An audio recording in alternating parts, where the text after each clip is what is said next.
Hi, my name's Adam. My name's Rob. Hi. We kind of went away from introducing our reviews.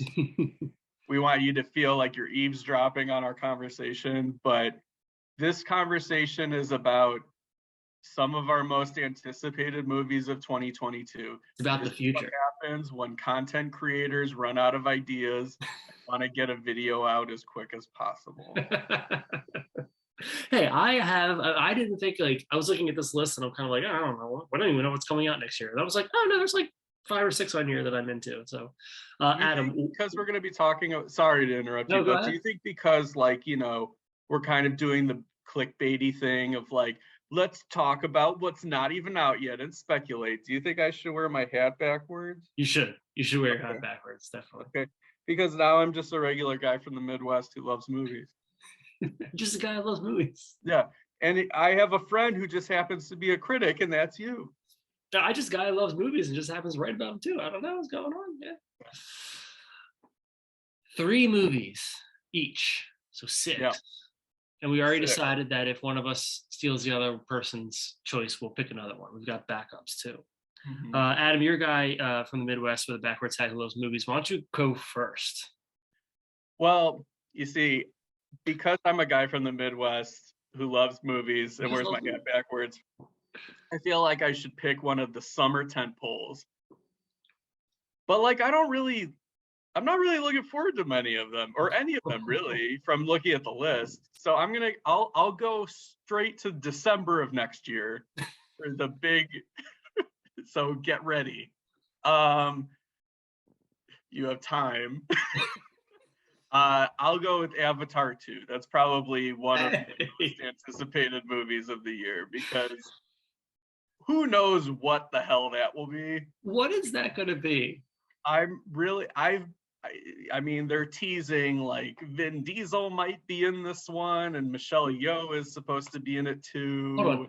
Vin Diesel is teasing that Vin Diesel might be in it. Yeah, he's like, I don't know. Maybe I'm in it. Yeah, I'm fine with that. I was on board because actually because of Patrick, he kind of willed me into being a fan of Avatar. Yeah. And it worked. It wasn't like I'm only liking the movie because Patrick likes it, but his enthusiasm allowed me to see it through his eyes, and that helped. Yeah. It's what they call the Raccoon City effect. It definitely is. Yeah. Yeah.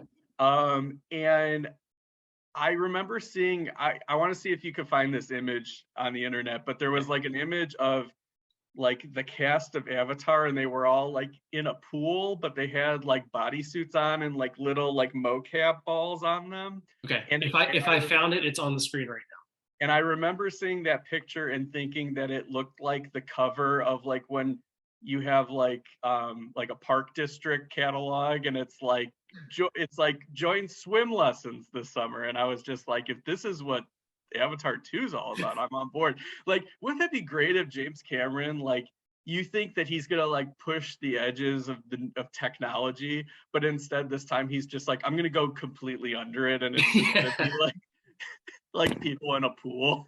Well, the thing is, okay, so it's been what, 12 years since Avatar, right? Yeah, right now it'll be 13 by the time. So when you consider the exponential rate by which James Cameron has to fundamentally change cinema every time he makes a movie, yeah, what is it even going to be? What is it going to be on the moon? Is it going to be yeah.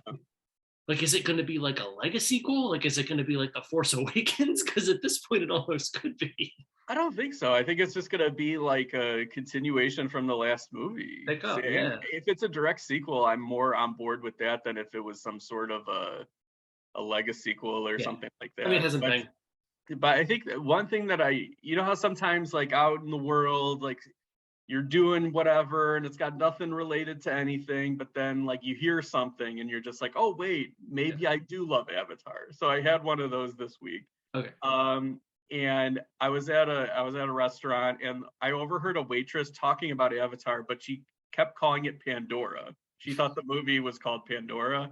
And then I texted Patrick while I was eating, and I was just my waitress is talking about Avatar, but she keeps calling it Pandora. And then I'm like, I'm gonna tip her with the paper in my wallet.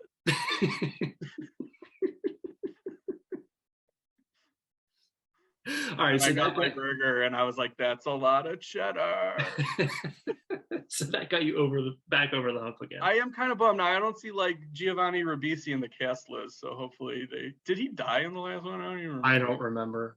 Yeah, I don't remember either. So Avatar 2 is one of my most anticipated movies of 2022. Cool.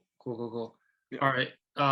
My first one, I will also go with a blockbuster. Let me just check some facts and figures here. Yeah. I'm going to go with Matt Reeves' The Batman. Now, Okay. I don't really care if they ever make another Batman movie. That's where I am. I don't need another Batman movie. I could probably never see this and be totally fine. But there is still a part of my heart that wants a really, really well-defined Bruce Wayne and a really, really well-defined Batman in the same movie. I think our best Bruce Wayne, Adam, it might be Val. I love Val Kilmer as Bruce Wayne. All right, so let's break this down, because there's the debate of who is the best Batman, who is the best Bruce Wayne. So I think the best Batman is Keaton. Yeah, sure. And I think the best Bruce Wayne, if I had to judge it just sort of objectively, I would probably say it's Christian Bale. Okay. But my heart says it's Val Kilmer. Batman Forever, as we talked about last time we watched it, is the only movie of the whole series that really draws a distinction between the two entities. The movie is about the difference between Batman and Bruce Wayne. And I mean, all the Batman movies approach that in some way. It's a fundamental part of the characters, the whole split duality thing. But like, I agree that Christian Bale is good, but Christian Bale approaches the thing that I wanted Bruce Wayne in Affleck's run to be, which is I said this on the podcast a couple weeks ago, like the shit-eating grin Playboy thing, because that's so much of it in the comics, and so many different runs of the comics. Batman has to emphasize that to completely throw everybody off the scent, and they do a little bit of that in like the Dark Knight, where Christian Bale really acts like very oblivious. But I really like the casting of Pattinson here, as if they go like rich kid, like trust fund Bruce Wayne, like and then like ultra violent Batman, the way like Affleck's Batfleck was like very kind of violent. That to me, if they can draw a contrast there, I would be into it. I am not looking forward to it. We'll see it. Yeah. What's the next movie that you are looking forward to? All right, so I've got a few to choose from. I'll go with kind of a wild card pick, I think. Okay. It's Don't Worry, Darling, the next Olivia Wilde movie, starring Florence Pugh and Harry Styles and Olivia Wilde and Chris Pine. And it's supposed to be like a thriller or a mystery, and it's set in, I think, the 50s or the 60s, and I've seen like some behind the scenes pictures and everything, and it looks cool, and anything with a Florence Pugh lead, I'm on board. And Booksmart was pretty great, so I'm looking forward to seeing another Olivia. That sounds like one of the best looking casts I've ever heard of somebody. And like, you just have Chris Pine like backing you up. I mean, Chris Pine coming up with the end credit. You know what I mean? Like, that's exactly. Yeah. So this comes out around the end of September, so I'm looking forward to it. I don't know much about it, but I don't know much about it. From the moment I heard it announced, like with that cast and director, I was like, yep. Yeah, that's one, and I'm kind of similar to mine. My next one, just to jump off there real quick, which is Robert Eggers' film The Northman, which is I almost had that on my list. Which is his Viking movie, 10th century Iceland, Alexander Skarsgård. You've got Anya Taylor-Joy, one of our favorites. Nicole Kidman, another one of our favorites. I'll totally see that at an AMC. Well, you know what? Yeah, because they make movies. Heartbreak feels good in a place like this. Well, I mean, Willem Dafoe Yeah. who He's in every movie, which I appreciate. he's in every movie. So I was watching Nightmare Alley, Mhm. which is good. And he's doing another performance. He's doing like another late career, Willem Dafoe performance, right? Which is sort of a creep, more or Yeah.